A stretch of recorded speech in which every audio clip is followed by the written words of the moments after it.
ଜୟ ଜଗନ୍ନାଥ ପିଲାମାନେ। ଆଶା କରୁଛି ସମସ୍ତେ ଭଲରେ ଥିବ। ପିଲାମାନେ କିଛି ଦିନ ପୂର୍ବରୁ ମୁଁ ଗୋଟେ ଭିଡ଼ିଓ ସେୟାର କରିଥିଲି, ଯେଉଁଟା ଇନକମ୍ ଟ୍ୟାକ୍ସ ଡିପାର୍ଟମେଣ୍ଟରୁ ଆମର ଆୟକର ବିଭାଗ ତରଫରୁ ଗୋଟେ ଭ୍ୟାକେନ୍ସି ଆସିଥିଲା ସ୍ପୋର୍ଟସ୍ କୋଟାରେ ହେଲା। ପୁଣି ଥରେ ସେଇ ଇନକମ୍ ଟ୍ୟାକ୍ସ ଡିପାର୍ଟମେଣ୍ଟ ତରଫରୁ ministry of finance and department of revenue ତରଫରୁ ଆଉ ଗୋଟିଏ ଭ୍ୟାକେନ୍ସି ଆସିଛି। ସମସ୍ତଙ୍କ ମନର ଅନୁରୋଧ, ମୋର ଏଇ ଯେଉଁ ୟୁଟ୍ୟୁବ୍ ଚ୍ୟାନେଲ୍ ଜବ୍ ସାଥୀ ସମସ୍ତେ ସବସ୍କ୍ରାଇବ୍ କରିବ, ଲାଇକ୍ କରିବ ଏବଂ ଭିଡ଼ିଓଟିକୁ ଶେଷ ପର୍ଯ୍ୟନ୍ତ ଦେଖିବ। ଆଉ ସବୁ ଇନଫର୍ମେସନ୍ ମୁଁ ବହୁତ କମ୍ ସମୟରେ ତୁମମାନଙ୍କୁ ଜଣାଇ ଦେଉଛି, ତେଣୁ ବେଶୀ ଆମକୁ ଅସୁବିଧା ହେବ ନାହିଁ ଆପ୍ଲାଏ କରିବା ପୂର୍ବରୁ। ତେବେ ଦେଖିବା କ'ଣ ଡିଟେଲ୍ସ ଦେଇଛି ପୋଷ୍ଟ ଆଉ ଭ୍ୟାକେନ୍ସି କ'ଣ ସବୁ ରହିଛି ପିଲାମାନେ ହେଲା। ଦେଖ ପିଲାମାନେ ଦେଇଛି the category wise breakup vacancy age follows. ମୁଁ ଯେମିତି କହିଲି ଏଇଟା ଇନକମ୍ ଟ୍ୟାକ୍ସ ଡିପାର୍ଟମେଣ୍ଟରୁ ବାହାରିଛି ହେଲା। କ'ଣ ରହିବ ତାର ପୋଷ୍ଟ ଦେଖ, ଏଇଟା ଇନକମ୍ ଟ୍ୟାକ୍ସ ରହିଲା।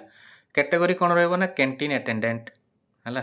କ୍ୟାଣ୍ଟିନ୍ ଆଟେଣ୍ଡାଣ୍ଟ ମାନେ କ୍ୟାଣ୍ଟିନ୍ ଯେଉଁ ଇନକମ୍ ଟ୍ୟାକ୍ସ ଡିପାର୍ଟମେଣ୍ଟର ବିଭାଗରେ କ୍ୟାଣ୍ଟିନ୍ ଅଛି, ବିଭିନ୍ନ ଜାଗାରେ ଅଛି, ଦେଶ ଭିତରେ ଅଛି, ତାଇ ଭିତରୁ ଆଟେଣ୍ଡାଣ୍ଟଙ୍କ ପାଇଁ ଭ୍ୟାକେନ୍ସି ଆସିଛି। କ୍ଲିୟର।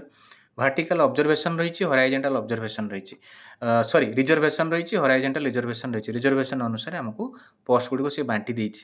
କ୍ଲିୟର। ଏବଂ ଟୋଟାଲ୍ କେତୋଟି ଅଛି ସେ ଟୋଟାଲ୍ ଆମକୁ ଏଠି ଜଣାଇ ଦେଇଛି ହେଲା।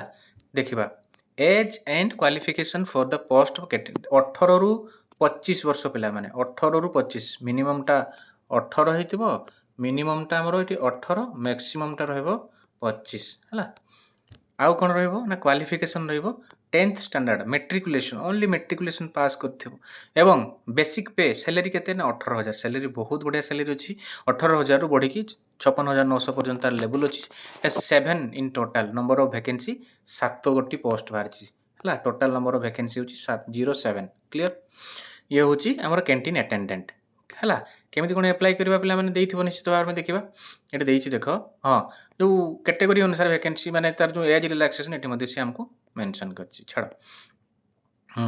Candidates who wish to apply shall fill the online application available in regional website. ଦେଖ ପିଲାମାନେ ଅନଲାଇନ୍ ଆପ୍ଲାଏ ହେବ ହେଲା। ଅନଲାଇନ୍ ଆପ୍ଲାଏ ସେଇଠି ମେନସନ୍ କରିଦେଇଛି ଅଲରେଡ଼ି।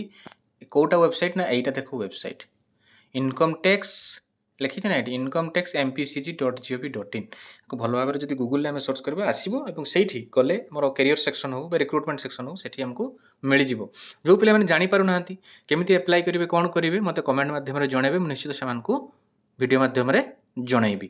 ଏବଂ ଡେଟ୍ କେବେ ନା ଦେଖ the window of submission of online shall begin commence. ଦେଖ 11/8ରୁ ଆରମ୍ଭ ହେଉଛି ପିଲାମାନେ। 11/8ରୁ ଆରମ୍ଭ ହେଉଛି ଏବଂ ସରୁଛି କେତେ ନା 31/8 ମାନେ 31 ଅଗଷ୍ଟରେ ସରିବ, 11 ଅଗଷ୍ଟରେ ଆରମ୍ଭ ହେବ।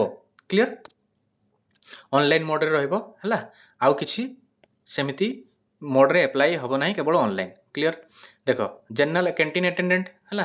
ତେଣୁ ଆମର ଏଠି ପେ ଫେ ସବୁ ରହିଲା, ରିଜର୍ଭେସନ୍ ସବୁ ରହିଲା। ଏବଂ ଆଉ କ'ଣ ରହିବ ନା ଟୋଟାଲ୍ 7 ଗୋଟି ପୋଷ୍ଟ। କେମିତି ଆପ୍ଲାଏ କରିବା ମଧ୍ୟ ଆମେ ଜାଣିଲେ, ବୟସ ସୀମା ଜାଣିଲେ, ସାଲେରୀ ମଧ୍ୟ ଜାଣିଲେ। ଏବଂ ଆଉ କ'ଣ ରହିବ ନା ଆଉ ସେମିତିକା କିଛି ମୁଖ୍ୟ କଥା ତ ନାହିଁ, ତଥାପି ସେ ଏଠି ଦେଇଦେଇଛି ହାଉ ଆପ୍ଲାଏ। ପୁରା ଏଇ ଟେବୁଲଟାକୁ ଦେଖିବ, ପୁରା ଭଲ ଭାବରେ ଜାଣି ହେଇଯିବ କେଉଁଠି କ'ଣ କେମିତି କ'ଣ ଦେଇଛି ହେଲା। ଯଦି ବି କାହାର କିଛି ଡାଉଟ୍ ଥାଏ ମୋର ସମସ୍ତଙ୍କୁ ଅନୁରୋଧ ଭିଡ଼ିଓଟିକୁ ଭଲ ଭାବରେ ଦେଖିବ ଆଗେ ଏବଂ ଯଦି ବି କିଛି ଡାଉଟ୍ ରହିଯାଏ ମୋତେ କମେଣ୍ଟ ମାଧ୍ୟମରେ ଜଣାଇବ ପିଲାମାନେ। ମୁଁ ନିଶ୍ଚିତ ଭାବରେ କମେଣ୍ଟରେ ରିପ୍ଲାଏ କରିବି। ଏବଂ ସମସ୍ତଙ୍କୁ ଅନୁରୋଧ ଯେଉଁମାନେ ଚାକିରି ଖୋଜୁଛନ୍ତି ସେମାନେ ଦୟାକରି ସମସ୍ତଙ୍କୁ ସେୟାର କରନ୍ତୁ, କାରଣ ଇନଫର୍ମେସନ୍ଟି ସମସ୍ତଙ୍କ ପାଖରେ ପହଞ୍ଚିବା ଦରକାର। ଧର ତୁମମାନଙ୍କୁ ଦରକାର ନାହିଁ, କିଏ ନିଡି ଥିବ ସିଏ ବି ଇନଫର୍ମେସନ୍ଟି ପାଇଯିବା ଦରକାର ଏବଂ ସେୟାର କରିବ ହେଲା। ଆଉ କ'ଣ ରହିଛି ନା ଆଉ ସେମିତି କିଛି ମୁଖ୍ୟତଃ ନାହିଁ। ମୁଁ ଭାବୁଛି ଭିଡ଼ିଓଟିରୁ ସମସ୍ତେ ଇନଫର୍ମେସନ୍ ପାଇଯାଇଥିବ ଏବଂ ମୁଁ ଯେମିତି କହିଲି ଯଦି ବି କିଛି କାହାର ଡାଉଟ୍ କ'ଣ କମେଣ୍ଟ ମାଧ୍ୟମରେ ମୋତେ ଜଣାଇବ, ମୁଁ ନିଶ୍ଚିତ ତା'ର ରିପ୍ଲାଏ ଦେବି। ରହିଲି। ଜୟ ଜଗନ୍ନାଥ।